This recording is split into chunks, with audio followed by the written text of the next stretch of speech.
All right, well, it's pretty early on Friday. We got the car loaded up, ready to head on out to Tennessee. It's the first time it was outside overnight in quite a while.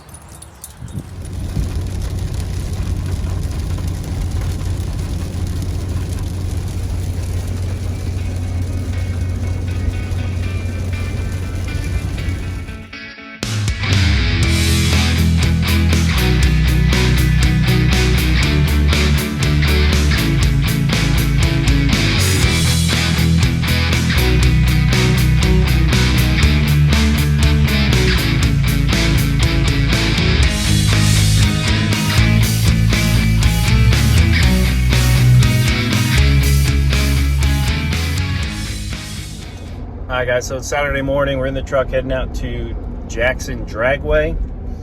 I'm leaving a little early.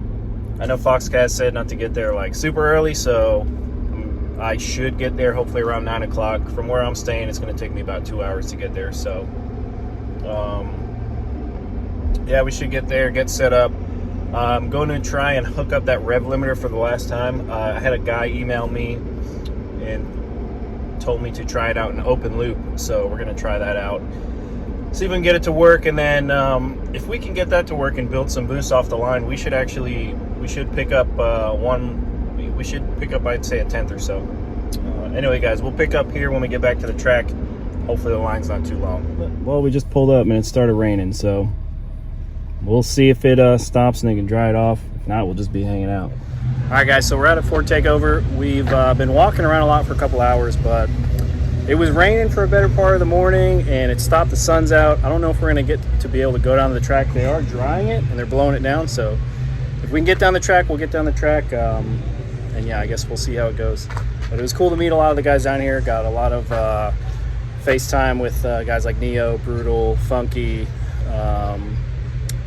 Matt, Gearhead 704, plus met a lot of a lot of other YouTubers, and then all the fans and stuff too of the channel. Really appreciate it. It's really cool to converse with you guys and see you guys in person. But yeah, let's we'll go ahead and see here in a minute if it picks back up and we're in the car racing. You know, they prep the track and we're able to go down. If not, we'll pick it back up at the house.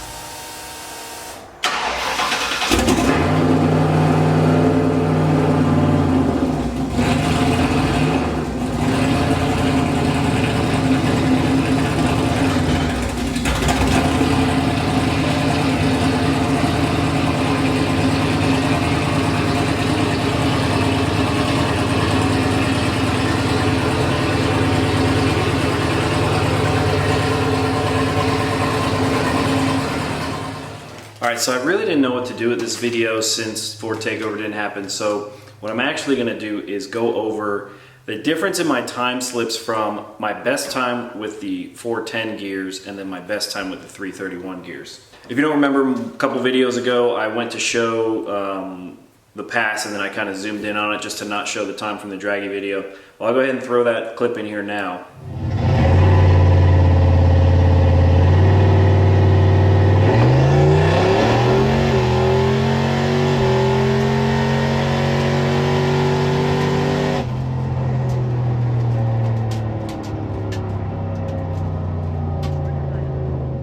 And so the reason I was hiding it is because we have the race with Brutal coming up, but since we're not doing that, we'll go back to showing all the times on our march down towards the 5s. So that pass, I threw the time slip out, but I have it digitally, so I'll throw it on the screen here. But our 60 foot was 157, and then we did 430 to the 330 foot, and that was a 656 at 108 miles an hour. I think the draggy might have said 110, but that's pretty solid, and I believe that was on 12 pounds of boost. You know, 656 at 108, pretty respectable. 60 foot was decent. I mean, we're only foot braking, so obviously if we had a better setup for launch and we can get that 60 foot down, we can get much deeper in the 6s.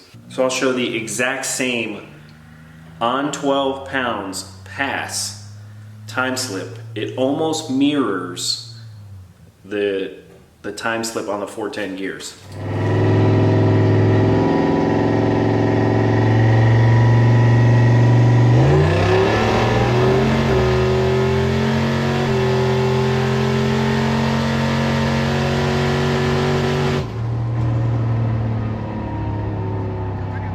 So, and I'll throw this on the screen as well. So the 60 foot on that, 331 gears, 158. The 330 foot, 430.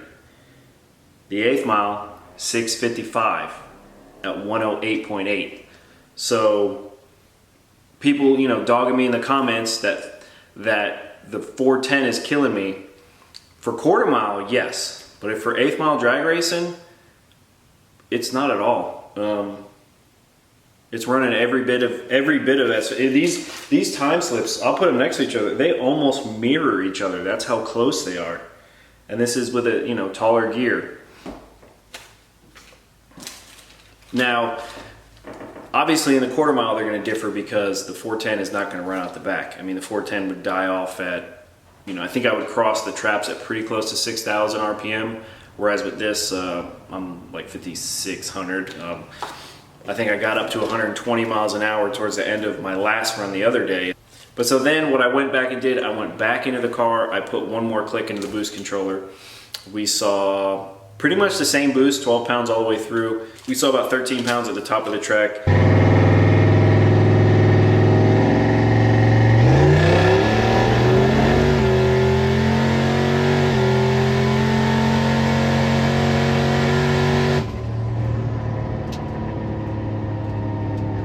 We went 161 to the 60 foot. That was on me. I pulled about 2 degrees of timing out. I was trying to get the boost to come up quicker, but it killed our 60 foot. So it kind of killed our 60 foot. If I put those 2 degrees back in, so next time we go out on that setting, we in theory should run quicker. But we went 429 half track and then 653, so 200ths faster at 109.4, or 109 and a half, 109.49. So we picked up about a mile an hour. If that 60 foot was there, we probably could have went 649. So I'm pretty upset about that.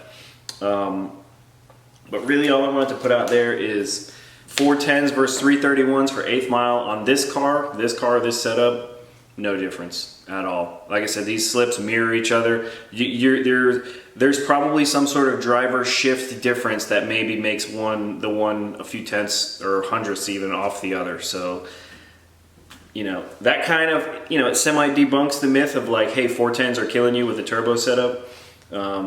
Because I'm out here, I literally mirrored the same time slip. And this car is fairly consistent. When I take it out on the same boost settings, I have a lot of time slips that are, you know, 669, 671, 672, 677. Like, they're basically within a few hundredths of each other, and it's mainly on me. The car itself is fairly consistent. So I'm confident that if I take these 410s, throw them back in the car, and shoot back down the track on that 13 pounds, and I'll probably run the same time. All right, so aside from that, I mean, Ford Takeover, even though we didn't get to race, it was still a lot of fun. I got to hang out with a lot of people, a lot of subscribers came up and saw me, which was awesome. We just talked about whatever, the car, the setup. I was able to give some advice to people, which hopefully works. You know, I thoroughly enjoyed it. An entire day of just talking cars, specifically Foxbodies, Holly Terminator stuff with you guys. Like, I absolutely enjoyed every bit of it. Aside from that, you know, first guy coming in the gate, saw Jason Stewart. He was like, hey man, go ahead and park next to Neo. I parked next to Neo, hung out with Dan and Neo, hung out with Dan, the whole Neo Mustangs crew for a good amount of time that day. We had a blast, man. We had a riot. Hung out with Gearhead, hung out with Funky 5-0. Brutal a little bit, he was obviously busy, but we had a blast. Go check out their channels. I shot a little segment with Gearhead. Brutal came by for a little bit. We talked for a little bit, so I'm sure you'll see their stuff probably before you see mine. But yeah, definitely go check those guys out. Go check out Funky 5-0. He's got some footage too. Also, his Foxbody that he's selling, Black Cherry Bomb, that is a gorgeous car, well worth the money. If you want a Foxbody, LX hatch 5.0, it's a carbureted car with a C4. The paint job on this car, which he did himself, is to me immaculate. He was trying to point out blemishes where I'm like, I don't see that. I literally see a perfect car. Interior, probably the nicest interior I've seen in a Fox in the last 10 years. Super clean, you know, original type stuff too. I mean, everything. He's very meticulous when he does stuff. So that car is built properly. It's all new stuff. He only wants 8,500 bucks. Somebody needs to buy that. To be quite honest, when he told me how much it was, it crossed my mind like, maybe I need to buy this car, because I would absolutely drive this thing. If I didn't just buy that C10, I'd have probably had to leave this somewhere or find a way to get his car back home, because I would have easily pulled the trigger on that car like that. Anyway, guys, thanks for watching again, and we'll see you on the next one.